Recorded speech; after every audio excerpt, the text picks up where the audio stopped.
Everybody, it is Romania Black, and we're on episode 2 of Psychopath's First Inspector. I normally wait a little bit longer for the episode to react to it, and I'm gonna be honest. I know that I'm down to the last three, like these two episodes in Providence. I'm down to those, so I'm like, I want to savor it for all that it's worth, but at the same time, after last episode, I was like, I can't wait. I just can't. Because it's setup. It's all of this setup. Last week was all of this setup of Azusawa's come straight into the heart of the Public Safety Bureau. He's in the tower. Kasai has been thrown off of the tower, but she's got spares, so we're fine. It's just gonna be a matter of convincing everybody else she's not a robot. And then Mika is with Hinakawa and Tima. Shindo and Kei are of course split up because they have their little differences right now. And then Sugo and Kogami and Ginoza are involved with the Foreign Affairs Department. It's just all over the place and insanity. So yes. Meanwhile, Shirogane and Homura are fighting over the last remnants of Bifrost and whatever the relation details. It's all a big web, and I'm very interested to see what we're gonna find out in these last three installments. I'm ready. I'm looking forward to it. I'm hoping that Providence is a long movie. I think it probably is. That'll round us out, which it's just so insane. I'm like, I feel like I don't know if Psychopass is going to have anything else come out in the future. The thing about it is it's anime original.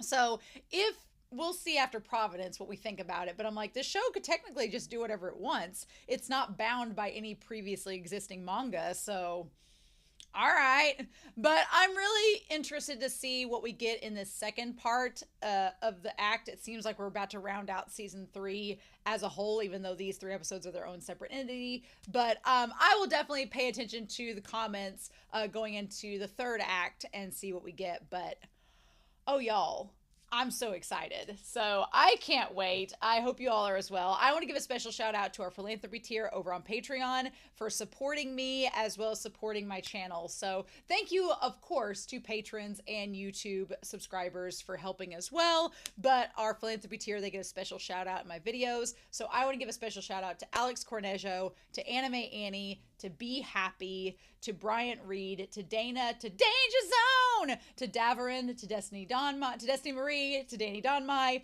to Ichu, to Eric, to Kiri, to Elfreya, to Lyndon, as well as Matthew Palfinier, Murphew, Ghostly Turnip, Fisho, as well as Nameless Monster, Nicholas, Sunspots, Trails, Translucent Men, and Shimoyama. Thank you all so much for your support. I greatly appreciate it. All of my love. So yeah, I'm just stalling at this point, but I'm really excited to see what we get this episode. It's 45 minutes, so exciting times. It's a little bit longer than last week, so we're going to find out with Psychopath's First Inspector episode 2, act 2, and we're going to do that here in 3, 2, 1, and let's go.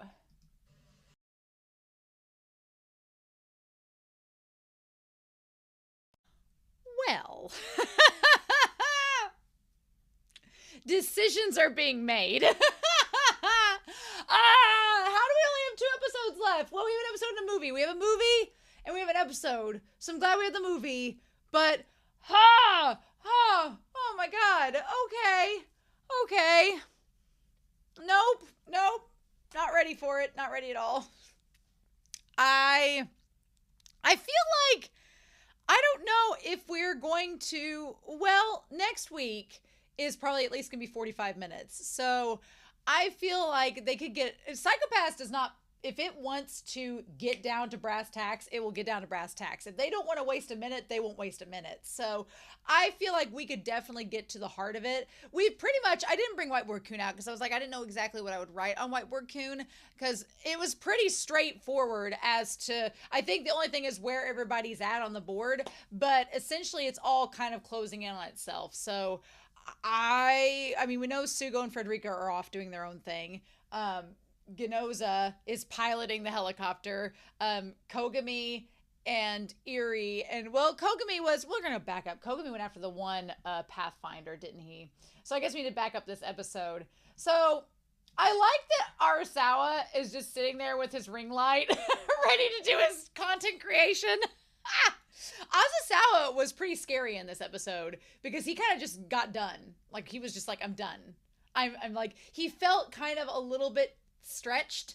Like, he was just kind of at his wit's end, especially when they figured out the gas was a bluff, which, you know what? I will give Psychopaths this, because Psychopaths, if they're going to pull off something, they're going to make sure that they have dotted their I's and crossed their T's and made sure everything was kosher, because I could see some people in the comments being like, well, the gas is a bluff. That seems like a major plot convenience. No, the plot convenience is the Dominator being thrown down by the pillbugs right at the right moment, but we'll get to that. It's not, I'm very forgiving of it, but I kind of chuckled because I was like, oh, if there are any naysayers in the comments, the first thing they're going to talk about is those pillbugs being like a Deus Ex Machina, which, you know what? Fine. I feel like the pillbugs are technology doing its work. But I do like that the show kind of accounts for, because I could see some people complaining and saying, oh, well, the gas isn't real, so that's like a major plot convenience. But it ties to Azusawa's perspective and his personality, that he gives you a choice. You make one choice or the other, and if you make a wrong decision, you get a wrong outcome. But he doesn't rig it to where it's not like Saw, right? This isn't like Saw where, or it kind of is. He is kind of like Jigsaw in a way where, yeah, if you make the bad choice, you're probably going to die. But if you make the correct choice, you're going to be fine. You're going to be okay. So it's just the fact that he kind of manipulates the system to make you kind of lean more towards one choice than the other. That's the kicker of it all, right? But yeah, so the gas thing was fine. But the thing about the governor and Kay, next episode, it's going to bust wide open. It has to. I feel like it is. I feel like, in my mind, we're going to wrap up the tower business next episode. We're going to wrap up the tower business, but then the Bifrost and everything as a whole is going to be saved for the movie. I feel like that's what the case is. I could be wrong. There's a lot that could happen next week, so I don't want to count my chickens before they hatch, but let's place where everybody is. So Kay and Kogami and Ganoza were in the helicopter, and they get hooked up with Eerie and Kisaragi because they're trying to take out the drone, and basically I try to help save Kogami and them, honestly. I thought it was really good that Kay got to throw down the weaponry to them. Eerie was great in this episode. Eerie was so good. Eerie is I was saying in the reaction how much my views of Eerie have changed over the course of this series, because I remember in the very first episode of season 3, I was like, oh, Eerie's kind of like a jerk and he's a jackass and I don't like him. And then by halfway through season 3, I was like, no, he's a nice guy. He's just rough around the edges. And now I'm like, he's a damn sweetheart, like wooing over Kisaragi, which we'll talk about. I was like, girl, you are making good decisions. If you stick with him, I go for it, girl. If a guy got me a little music box and then like did that smooth talking after using said music box to save our asses, I'd be like, you want to go get coffee after this? I'd be all for Eerie, and he has Suave's voice. What more could you want, right? Suave smooth talking in my ear. Oh, please, where's the taxi? Sign me up. I'll pay. But yeah, so Eerie's such a sweetheart. But we get the Bifrost. I feel like Kay is screwed. They're gonna find out if they don't already know. Shion, the only reason I think they don't maybe know is because Shion's been knocked out, right? So she can't possibly know. But then pillbugs are everywhere, probably gathering data, and Hinakawa may find out. And what's he gonna do? Is he gonna relay it to Akane?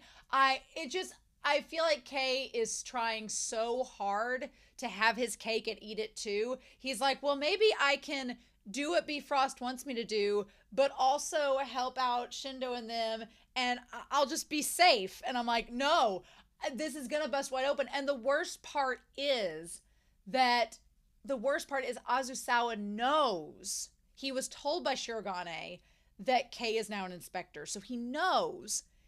And he at any time could present that information. I thought he was going to this episode. I was like, he's going to tell him. He's going to tell him Kay's an inspector. Because what's one way you can derail this whole thing is to sow these seeds of distrust between them. And what's the most effective way to do that? Be like, oh, hey, did Kay tell you that he's not working for us? Because, I mean, what...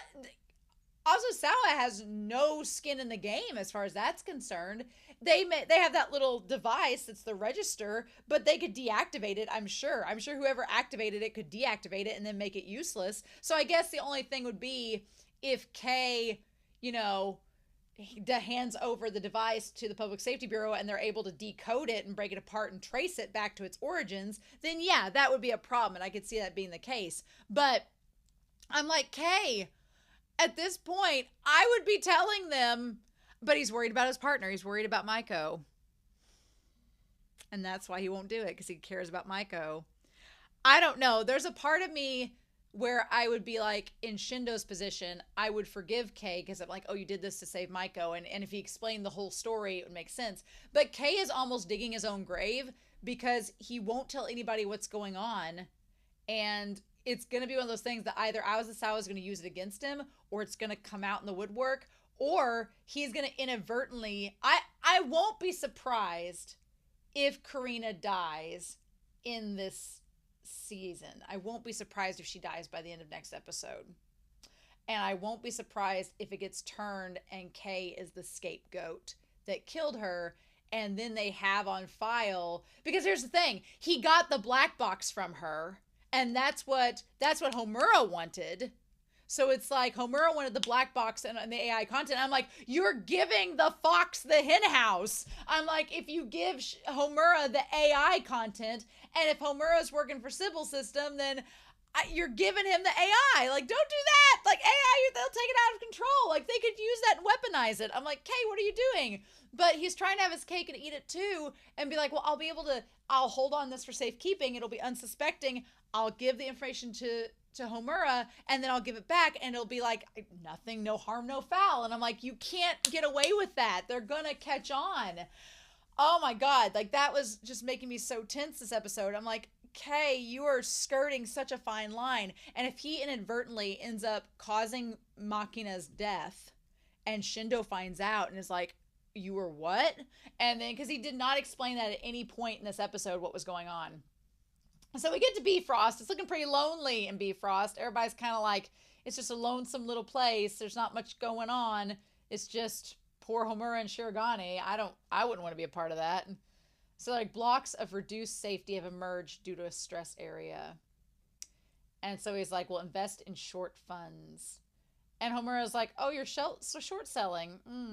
So he, of course, does the opposite. And because here's the thing, Shirogane is counting his chickens before they hatch. He's like, oh, well, once Karina's dead, then the chaos will yield mass profits. And Homura's like, yeah, I'm going to bet on the Public Safety Bureau because they're probably going to stop you. Now, Shirogane says that he's playing it safe. He's like, he tells him, he says, oh, you're being too simple. You could never imitate me. Oh, I thought he said intimidate, but he said imitate. And Homura tells Shirogane, he's like, yeah, your moves are complex, but he's like, that makes you miss your opportunities to fold. He's like, you could fold, you could stop the game, but you keep on getting deeper and deeper. And my thing is, I feel like Homura, he's pretty straightforward. He's pretty surface level. He told Kay, he's like, you either abandon me or come with me. There's nothing complex about this. We're going to make this simple. You either do this or you do that. There is no rhyme or reason. And I feel like Shirogane tries to complicate things, kind of like Azusawa, but Homura's like, why are we making this complicated? It's A, B, and C. That's it. So I don't know. I'm like, oh my God.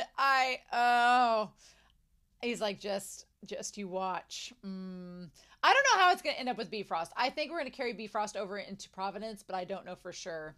Meanwhile, we have this whole situation with the tank and all this while Ganosa's trying to fly a damn helicopter, which is crazy. I also love that Kogami is just chilling out in his denim. He's just like a walking Levi's commercial. Damn, he ain't cold at all. Kogami's just like, whatevers. But Also, dim thighs on Kogami. I'm just saying, they made a boy stout in this episode. That they did. So, and Ganoza's like, damn it, I have to fly this stupid plane. Meanwhile, Kay is like, all this is complicated as to why I'm there. I just keep waiting for someone to find the device on him that is for the foxes. I'm waiting for Kogami to do it. I was waiting for Mika to do it. I was waiting for Shindo to do it. I'm waiting for somebody to point it out and trace it. I was waiting for Machina to find it in the very end because I thought that his device had a tracker and that's how Azusawa knew where he was. And that might end up happening. They determined it was the lipstick that was how he was tracing it. But I'm like, if it turns out that the lipstick's a red herring and that nobody gave her, the lipstick was just a red herring, it didn't actually have a tracking device and it was his device all along. Because what I think is going to happen, and I'm getting way ahead of myself, but I feel like the lipstick, that, yeah, it could have been a tracker that Obata, put on Machina to trace her. But I feel like they're also going to they're setting up Kay to take the fall because Kay has that device. And if they use that as a tracker, they could be like, oh, well, Kay, they've been following you the whole time because of your device. Did you know that? Were you leading Azusawa to Machina and trying to cover it up? They could argue that in an instant, right? They could so argue that. So I'm like, I don't know. I'm a little bit worried. But yeah, so Shion and them, they check in with Shindo. Shindo's little hair makes him look like he has devil horns on there, which is interesting. And then Kay's like, okay, are you safe? What's the situation? Did something happen? And they're like, yeah, no, he's took over the bureau. Division 3 can't get inside. Division 2's gone. Division 1's okay, but the staff are being held hostage. And so then Kay asks about the governor, and they're like, she's with us. And they're like, we'll rendezvous. Okay, so here we have something here. Oh my gosh, we have 3 minutes. So all of this is, oh wow. Okay, so there's this big line of tasks that are on here. So give a gift to the server room. Okay. And then we have mouse number 1. Kill factor 5. And it's set at 3 minutes or 3 hours, right? 3 feet. What is this? I don't know. This says feet and inches, but I don't know what that means. Move to meeting room or kill factor. Activate point B sniper turret. And then make in Awani a criminal. Okay. And then it says request to criminal division. Now, all of these are 2 mouses, but then there's one that says Mary. And then there's one that says the Nutcracker on there. Request to criminal division. Move to meeting room. Move factor 3. Give a gift to server room.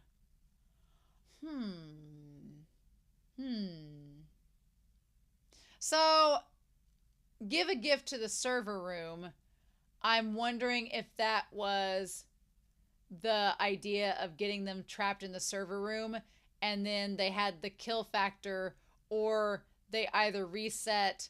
So basically it was like you either choose to stay there once you're in the server room or you choose the poisonous gas. Either one. Okay. That's the factor. And then there's the kill factor. And then there's move to meeting room. Request to criminal division. The Nutcracker is interesting. And then the Nutcracker is over there moving to meeting room. I'm so interested. I want to know what all of these are and what those tasks mean. But it looks like there's like all of these some of them have choices. Some of them have choices where mouse 1 and mouse 2, it shows them going into the one room there. So that's interesting. But then there's also the Nutcracker moving. So, I'm so fascinated by this task list and this grid and how it works. And I want to know more about it. But that's all we get at the moment. Because he's sitting there on his phone looking at it. So Asasawa has this all mapped out, right? He has this all mapped out to how this is going to go. And that's when he activates this next task. And you can see the gas on the screen now and her sitting in there. But the gas mask is beside her, so you could see it all along. They just kind of freaked out seeing her there. Meanwhile, Obata's created all this clickbait fake news to say that she's the ringleader behind the attack with the immigrants, and they used doctored footage to like put her in there, which is absolutely terrifying and in no way, shape, or form stuff that's happening right now. Ah! And they even have Obata doing the AI voice of the news anchor. Oh my god. It's crazy. So yeah, so Azasawa's goal is to keep them from getting to the server floor, which is where he's at. Okay, so I want to go back to that real quick. He said their goal is to keep them from the server floor. I want to go back to that and see what that looks like. Okay, so, okay. I want to back up to his phone and start at the top there and see where we're at. At the top of his phone, what was the first task? Okay, I want to get to the top of his phone. I'm sorry, I'm taking an extra second to get to there. Okay, so Nutcracker, task 1, sword get. And then rats break into the underground parking. And the Nutcracker launch Spid Loon. Okay. So it went first, sword get was the Nutcracker, which is him. I feel like he's the Nutcracker. Okay. Azasawa said he wanted to be the Nutcracker. So he's the one, the sword get. I'm not sure what that means. But then the rats he's the Rat King. So then the rats are all the ones that he's working with. And then task 2 is launch the Spid Loan. Okay. Nutcracker says secure Public Safety Bureau server room, which is what he's done. Okay, so his task. So then the rats' next task was wake up in underground parking. Oh, so the rats are the assassins. Okay. So we have Azasawa who broke into the server room. The assassins were in the underground parking. Mouse 1 and Mouse 2 wake up in underground parking and send gas. Okay. So that's basically going to be Obata and someone else as well, right? So then I want to see this. Oh, this is so fascinating. It's like little tiny details and we don't get any attention called to them, which is great. I'm trying to catch like the very beginning of that thing. It's like just a second, but it's almost like it's like a Pokemon move in a game. You're trying to get down to the wire and just get like the right step. Okay. Wake up in underground parking, send gas. Send gift. Okay, and move factor 3. Request chemical division. Okay, so right now, Nutcracker's moved to the meeting room. And then Mouse to activate point B sniper turret and then make in Ennui a criminal. So the final factor is basically making in a criminal and pinning this all on her. Right? Okay. I just liked it for the most part of this episode. Shindo's just walking around with an axe. Nicholas, like Jack Nicholson style, just walking around with an axe. No big deal. I wish he'd actually got to use it. He just used it to pry open elevator doors. And then the moment he gets down the bottom, the one machine like knocks it out of his hand. I wish he got to actually use it, damn it. But also, it's super creepy when the cute little round stress ball psychopaths drones have like Azusawa's like deep voice and they look kind of disturbed. Yeah, not good at all. So the governor then asks if she can hear him. And Shindo's like, don't talk. And what does she do? She talks. And I like that Azusawa says, he's like, look, I'm not here to negotiate. We're not doing negotiations. You're going to option A and option B, and you're going to pick one, and then we're going to go from there. But that's what we're doing. That's all you get. It's like, So he's like, why not come back and announce your resignation? And he's like, it's a question of what choice you're going to make. And you've made one choice already. And he tries to like sympathize with her about letting her partner go. He's like, yeah, he's like, you can't change reality with a vision alone. So he kind of empathizes with her. He's like, I know why you made the decisions you've made, but now I'm making the decisions that I have to make because I want to be a congressman. So this is why I have to do these things. No hard feelings. It's like, it's not personal. It's just drag. Like, that's literally what he's telling Kamiya. And she's like, well, I'll change things one day. And he's like, sure you will. But he's like, but your strength is your gorgeous hue. I swear, Azasawa, Togani, they're all obsessed with hues, y'all. Kamui. But if you leave your friend to die, it might risk it. And so then I like that Shindo's like, you're just a coward who curses people while you hide in safety. I like that he just shuts it off. He's like, no, we don't need to hear anymore. This guy's ridiculous. And Shion's like, are we provoking him? And so Shindo says he's going to go save Miss Aoni. He leaves Makina with Shion. Meanwhile, I like that Ganoza just walks up. Like, just to Division 3, he walks up. Hi, I'm the hot one. You guys got a Dominator? Can we go now? I like Ganoza's just like, look, I'm here to make it clear. We need to get into this building. Let's go. And then he used the drone to get the Dominators. That's awesome. I can see now that's what it is. The drones are going to get the Dominators inside. Brilliant. That all makes sense. Okay. I'm so glad that Shindo saved Shion from getting struck by the snipers. I swear that Banana Fish has like permanently... Banana Fish and Monster have ruined my open window moments. I'm like, stay away from an open window. You're in direct line of fire. Don't do that. Meanwhile, these Pathfinders, Vixen and this old man, they're insane. I want to know their backstories. Kogumi's been on their tail for like the last 3 movies. Like, what is happening? And then it would not be... That was my only... The thing that is almost laughable at this point for me was that when the Pathfinder comes out, like, Eerie and Ganoza are battling, and Kay and Eerie are battling the one robot drone, the fighter, right? Kogumi has a gun. He has a pistol. He has a little Derringer right in his hand. And he aims it and fires it at the sniper, who drops his gun. Kogumi, like, kicks him while still holding his gun. And then the guy, like, they each put their guns away and they pull out knives. And I'm like, Kogumi, why would you put the gun away? Just shoot the man. He don't have his gun no more. What are you doing?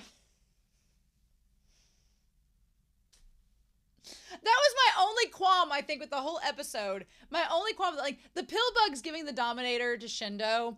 I could see people in the comments being like, oh, that's such a cop-out. But here's the thing. The Pillbugs can trace Shindo. They are monitoring where he's at. So they've been trying to catch up to him this whole time.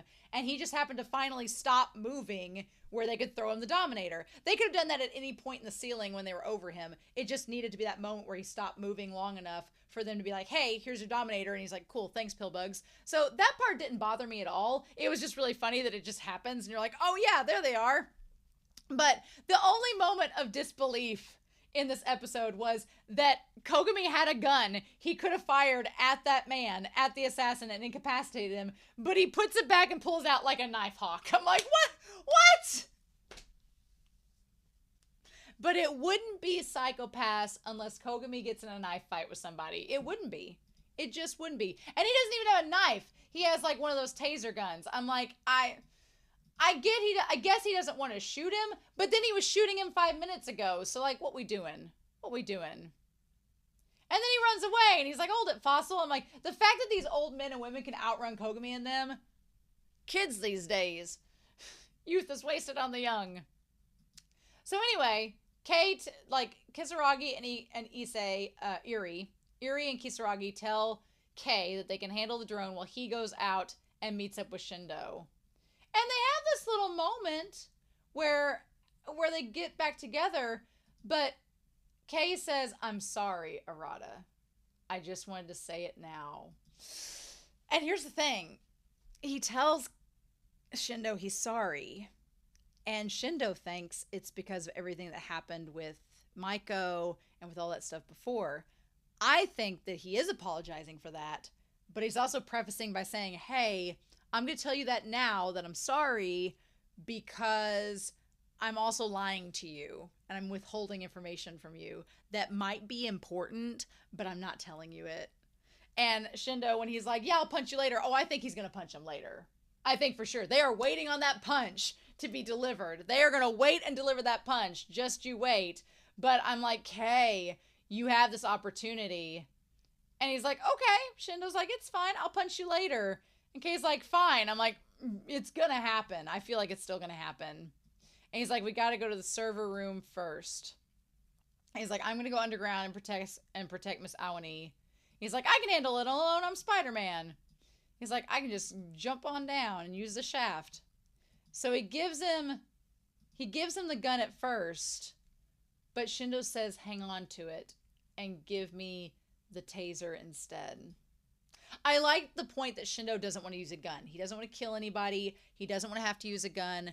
And honestly, Mika taking the gun from Kay was a bold move and a very good move. Because now Kay can't kill Machina with the Dominator because her Hue's not high enough for it to do anything. He could have with the gun. The gun was on the table. He could have used it to threaten her and kill her. But Mika took it, and it's like, oh. So we're going to go back to that. But yes, he's like, I'd rather take that instead. And they're like, are you going to take the pill bug? And he's like, well, we won't have enough. But just restore comms from the server room. She's like, sure, have faith in me. So Azusawa was in the server room first, got it set up with the trap, and then left for the meeting room. Okay, that makes sense. Yep. So anyway, and then Kay takes the gas mask and goes on down. He's like, yeah, take care of those two. So they go to get to the server room. And then before they do that, Kay gets the phone call.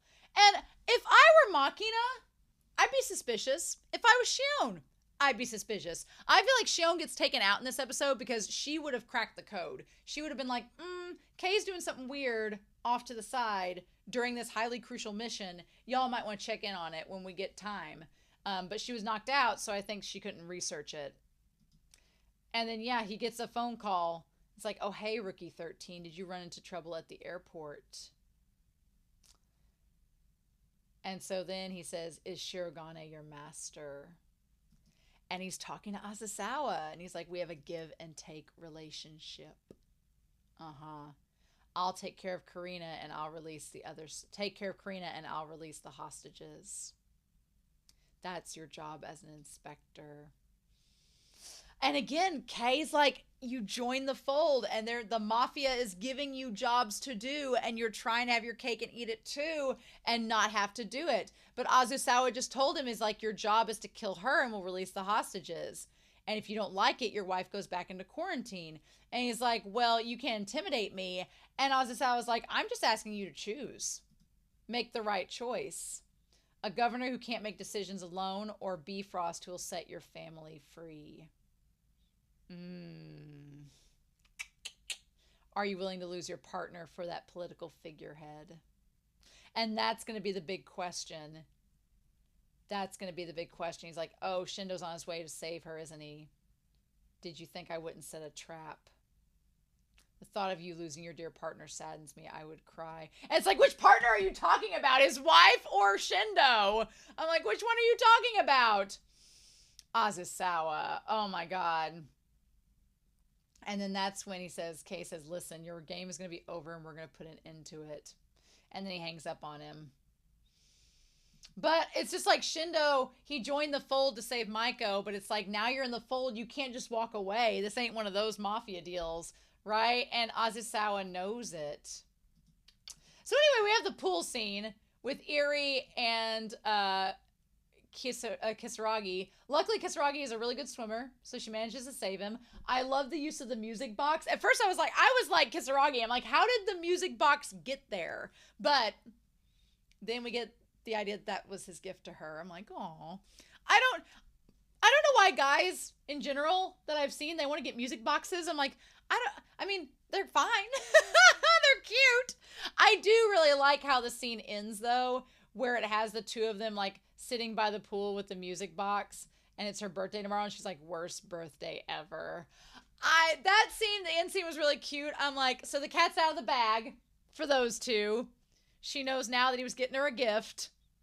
I won't be surprised if they're dating when this is all said and done. If Shion and Kunizuka can date, Eri and Kisaragi can date as well. I'm rooting for them. I'm hoping this works out for them. I think it could. But anyway, my favorite thing was Mika. Mika was on a damn mission to get herself a Dominator by the end of this episode. Mika's like, I got an itch and I need to scratch it with some hue detecting gunpowder.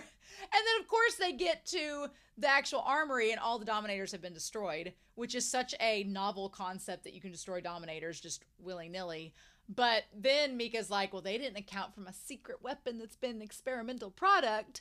What I like about the giant, like, sniper rifle Dominator that Timma has is that it's not this OP weapon, right? It has to recharge. It has, like, a battery that has to be replaced. It's still in its, like, testing phases. It's got glitches.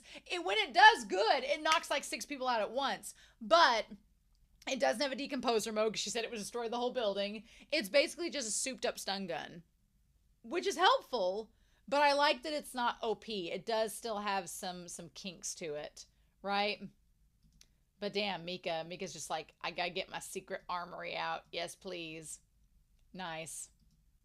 So, meanwhile, they're trying to figure out what to do. And I love that they get away on, like, the little car. It was giving me Bungo Stray Dogs season 3 flashbacks of them, like, on the car, like, skating away. Really, really cute. So Ganoza, meanwhile, goes and battles, like, one of the fighter robots. I love that he uses his metal arm to, like, take it out through the neck.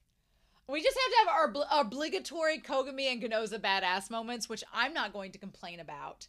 I think that those are all great. I think that that's a great choice. Meanwhile, the Dominators go to Kei and them, and they decide to send one to Shindo so that he'll have it, and then Kei keeps the others. I like that we see Obata, and she has, like, 2 different eye colors. I don't know if that's real or not, or if that's, like, a projection or a hologram, but her outfit is 2 different colors on the jacket as well, so I wonder if there's a theme with that. Is it weird that I really, really like... Out of season 3 in this first Inspector part, I actually really love Obata and Azusawa's relationship. Like, he genuinely cares for her. And that's so weird for an antagonist to be, like, a gentleman to Obata. I mean, he's kind of sleazy and cheesy, but he's actually quite nice to her. But maybe he just, I don't know. It feels like almost like a platonic relationship as well, right? So, I love that Shion's bugging of it is the Camelot system where it's like an Arthur bug. And so, meanwhile, while Kei is talking with Eri and Kisaragi, that's when they trap Shion and the governor in the room. And then Shion gives the governor the gas mask, which was a good decision because this gas is actually pretty lethal. And they're like, in chess, you can't let the king get captured. I love Shion saying, don't patronize me, criminal. Like, she's like, you don't even know me. I love Shion's monologue. Her whole scene here where she talks about how she's been working from the background this entire series and she's never been on the front lines. And she's like, I've basically got to sit back and watch as other people put their lives at risk. That's not fair. And I need to risk my own life to prove that I'm part of the team too. I'm like, damn, Shion. And I love her conversation to Karina being like, my hue's been improving. My crime coefficient's been going down. I want to get out of this. I want to walk the streets. I want to hold hands and walk in the park with the person I love. And I was like, yes, we know who that is too. And I want Kunozuka and her to both get out of here. And I would love if this series ended with them walking in the park together. Would be all about it. Would be all about it. Just, that scene was actually, I'm amazed that she did get the code cracked, but it was beyond the 30 minutes. But then she manages to get the doors to open. And then poor Hinakawa, when Hinakawa finds out that Shion's been incapacitated, he was like, oh no. I was like, oh, bless his heart. Our sweet bean. Meanwhile, Kei's like, she's breathing, don't worry. And he's like, I'll give you the Dominator. What does he say? He's like, I'll give you a Dominator. And she's like, oh no, we'll be fine. And she's like, right, Eri? And Eri's like, yeah. He's like, I got a gun. We're set. He's like, you keep one, Inspector. And the other one should go to Shindo. I like that it was Eri's suggestion that the other one should go to Shindo. And Kei's like, okay, yeah, we can do that. So Eri takes, I like the callback that not only Eri, who was kind of like flirting with Shion at the beginning of the series, he now gets to carry her to safety. But I also like the healthy relationship that it is that, Kisaragi's not jealous of Eri, like toting around Shion. She knows that it's for the sake of the mission. It's great. And he's like, we'll save you. Like, Eri's such a hero. He's such a sweetheart. Kisaragi, don't let him go. So Karina gets left with Kei, which was highly suspicious. And Kei is like, Kei's been tasked with killing Karina. Here's his chance. And he makes the choice not to because obviously he doesn't really want to help Azusawa. But I like when we see Obata and she's freaking out and being like, "Oh, I'm so sorry, Azusawa," and he's like, "No, we could have handled it no matter what." He's like, "Don't worry about it. We still got 2/3. It's good enough." And I like that Obata's like, "I wish you'd get mad at me. The fact that you're never mad at me makes me even more irritated." I like their relationship quite a bit. Quite a lot. So yeah, so Kei and them run into Mika and Hinakawa and Temma, and they basically say that they're going to cause a distraction. And he's like, "What is this thing?" And Temma's like, "It's a long story." And she asks about Shion, and that's when he lets them know what's happened. And so Hinakawa's going to take over for Shion. And he's like, "Sure, I'll try." And Temma's like, "I'm going to go with him, and I can charge this thing while I'm at it." And then Mika's like, "I'm going to go and try and negotiate with him." He's like, "I have 2 dominators, and we want to send one to Arata." And that's when she's like, "We have the pill bugs." So then he tries to give her the other dominator, but she doesn't take it. Instead, she reaches into his suit and grabs the gun that he has. And she's like, she's like, "I'll make a good decoy. I'm going to go try to negotiate with him." And he's like, "Well, take the dominator." And that's when she reaches in and grabs the gun. And she's like, "I'll use this." And I was like, I thought for a second that Kei was trying to give Mika the dominator so that when it came down to it, with his choice to kill Machina or not, he would have had a way to do it. But now he doesn't. Now he doesn't because he doesn't have a gun. He has a dominator, and that's not going to work for him. So he's kind of like limited his options. But what can we do? So in any case, I would have been like, if I had been Kei and wanted all suspicion to be over, I would have gave her the gun and kept the dominator, because then you can tell Azusawa and then be like, "Oh, I couldn't have done the deed. I only had this dominator." But by him keeping the gun, he was keeping his options open. And that's, make with that what you will. So Shindo goes down, being Spider-Man, and gets to the bottom of the shaft. And around this time, Kei starts to get the text messages as they're going up the stairs. And I was like, at this point, Shizuka is telling him to come in. Now, Shizuka is Homura. So Kei's been talking to Azusawa on the phone and going back and forth with him. And now Homura is texting him saying to come in. And if I was Machina, I would be a little bit paranoid at this point. Because you've seen this guy go off into a hallway during this crucial mission, and now he's trying to supposedly be protecting you, and he's having a text conversation. I would have been like, "What are you doing? What's going on? How is this?" And so then, of course, Kei's like, he like texts back and says, "What do you want?" I'm glad they can text with one thumb. That's called talent, my friends. And they're like, "The governor carries Macarina's AI black box." They're like, "Send its contents here." And then she's like, "What are you doing?" And I like that Kei's like, "Well, how am I supposed to do that?" And he's like, "Why?" And I love that Homer's response is, "None of your business." Because that's the point. He's like, "I don't have to answer to you. You're answering to us. You're working for us now. We don't have to give you reasons." And I'm like, oh my God. And so she's like, "Hey," and it's just bad timing all around, because she's sitting there being like, "Hey, I know that you don't really want to get along with me because of what I did with your wife and stuff, and about you on the personnel, but I want you to know everything's cool, right? Because you're acting a little suspicious, but I'm trying to gloss over it." And he's like, "Do you think I betray you and my comrades?" And she's like, "No, that's not what I meant, but now that you mention it," she's like, "now that you've mentioned it, seems like you're projecting some ideas and some intrusive thoughts. What are we doing?" Yeah, because he doesn't want to betray his comrades or the Public Safety Bureau, but he also wants the protection, and he wanted the protection of the Foxes. So it's like, you're digging your hole, sir. And he's like, "None of that matters with what's happened in the past." And then they're like, "Figuring that out is your job." So they basically give him an ultimatum and be like, "Figure it out, how to get the black box."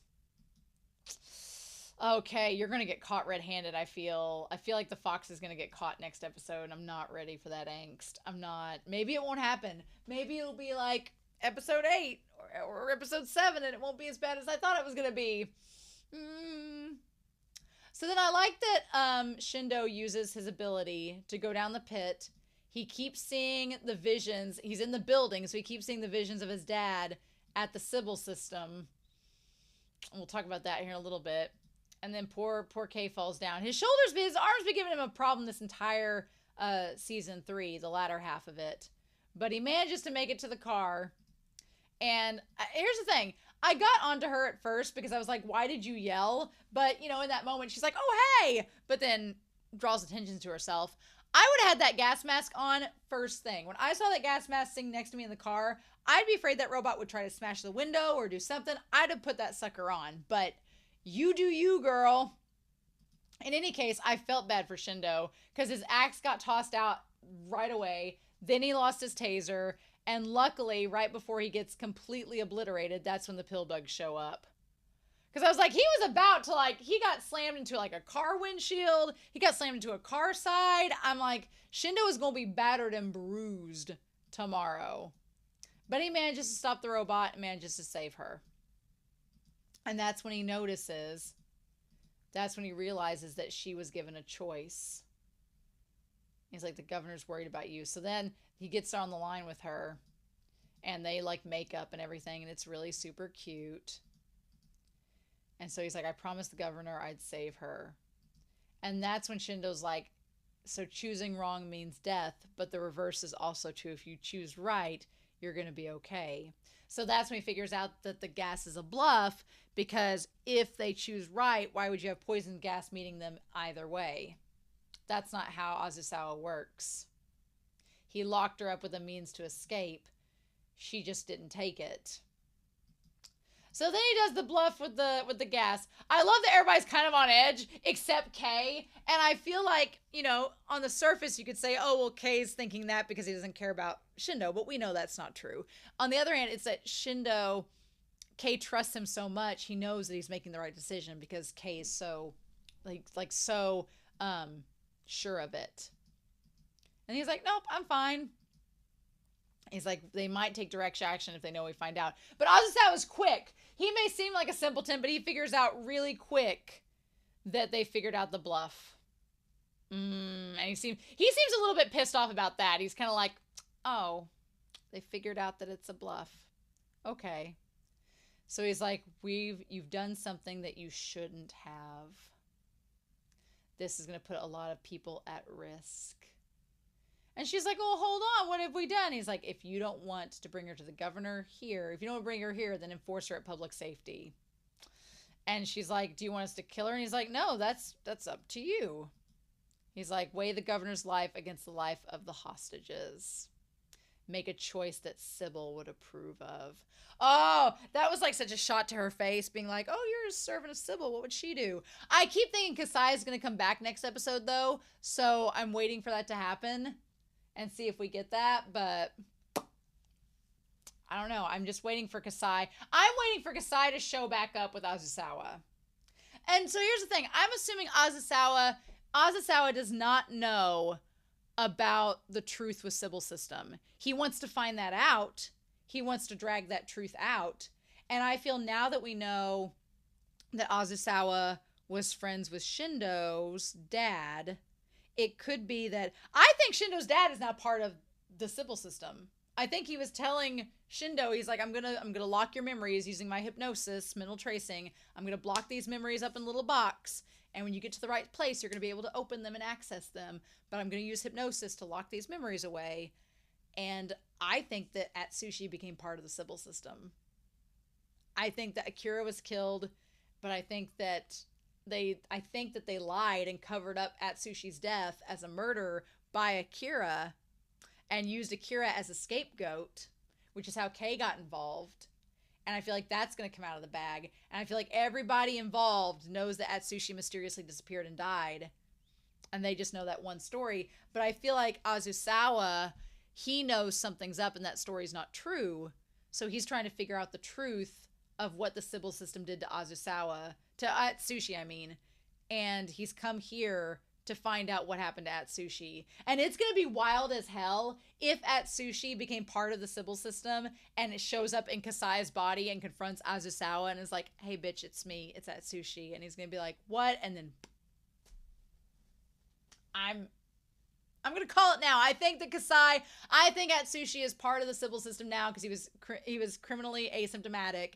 He's part of the Sybil system, and that he's going to come up and see Azusawa himself in Kasai's body. That's what I think is going to happen. Now, they chose to keep, and here's the thing, that would make sense because they chose to keep Shindo as an officer. If Atsushi is his father, he wouldn't want Shindo to suffer the same fate that he did. He wants him to carry on and be, you know, an influencer with middle tracing outside of the fold. So that could explain why they were able to convince the Sybil system to let Shindo live. So that could very well be the case. Atsushi could be part of Sybil system. And they just pinned the blame onto Akira, and Azusawa is trying to figure it all out. And he says that the Pathfinders, that Vixen and the one guy are going to kill everybody. So, which he makes them seem like they're insane. But I'm also like, you make them seem insane, but they've shown pretty interesting competence. What a Cheshire cat. What a Cheshire cat. So yeah, meanwhile, Shindo's like, let's get you on the elevator and let's keep you safe here in the Public Safety Bureau. And meanwhile, Kay is trying to figure out what to do. He's like, and this is where Kay decides to throw some of his thinking into the ring. He's like, something's bugging me. He's like, Azusawa rushed things and made a big mistake. But what's going on? And that's when he says that they've been traced. He's like, they wouldn't come here for no reason. So he pins the blame on the lipstick. He's like, we can't get him demands. They're like, well, we'll say that we killed the governor and we'll try to like buy some time while he comes to check the body. And Kay realizes that he's already thought that ahead of time. He's trying to like cut them off at the pass so that they can be there and that they won't be able to trick them. So then there's the lipstick, but I'm like, I think the lipstick's a red herring. I think that eventually, even if they toss the lipstick now, that they're going to, and what if it comes back, because he sent the traces to Hinakawa, what if Hinakawa's like, no, the lipstick is fine, it was just random lipstick. And then we come to find out it was Kay's device that was tracing them all along. I don't know. But I also like that he asked Shindo what it is. Like, did you send her a present? And he's like, a present? What? And he's like, we'll talk later. And like, gonna go over this in a bit. But he's like, it could be from Azusawa, this lipstick. And he says, this biomonitor activated after you passed inspection and put it on. We'll see. He sent it to Hinakawa to give it an analysis. We'll see what that analysis comes up with. Meanwhile, he says, we need your AI to outwit our enemy. We did not need the AI to outwit the enemy. This is Kay trying to have his cake and eat it too. This is him telling her, well, if you give me the AI, I'm going to need that for a hot second. Do you have the black box? And she's like, the access key for its master data? Kay is trying to have his cake and eat it too. And I'm like, oh, I don't know. I don't think that's going to work.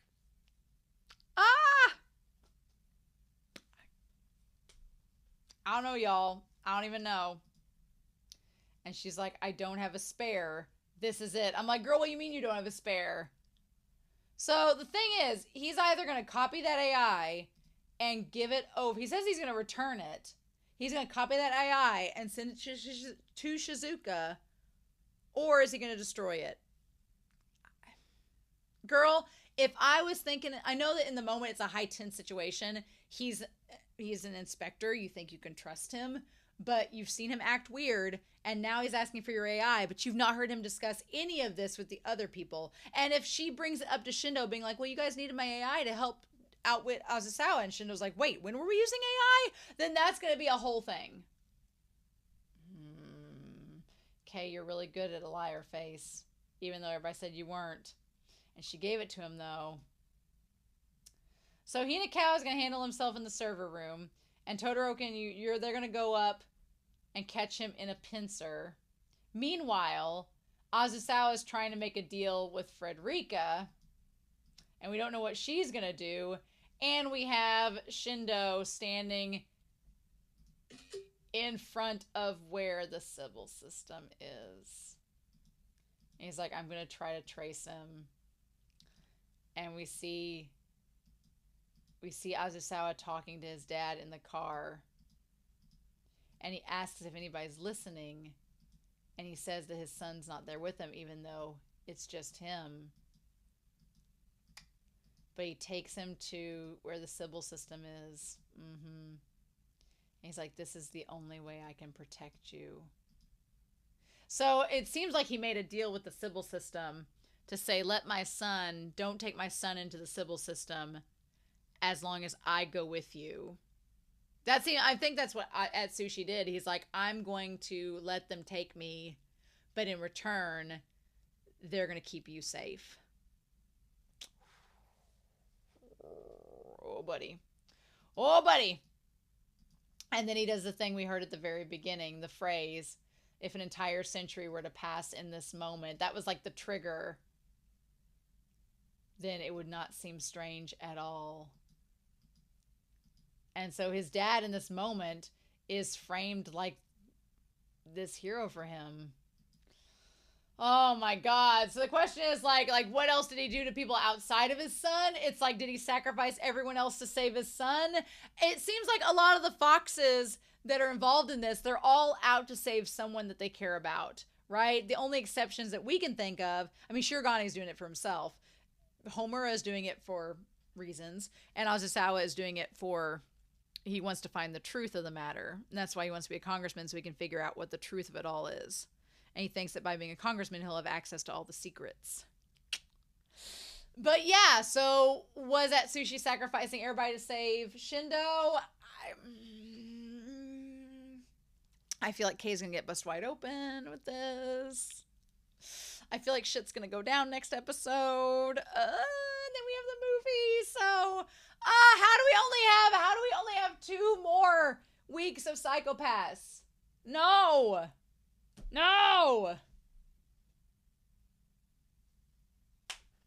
Whatever. All right. In any case, it feels weird to say this, but I'm excited to hear your comments down below. I hope you all have a wonderful week. Please stay safe. Take care. And I will be back next week with the penultimate, the season finale of the Inspector part, but the penultimate week of Psycho-Pass. Bye.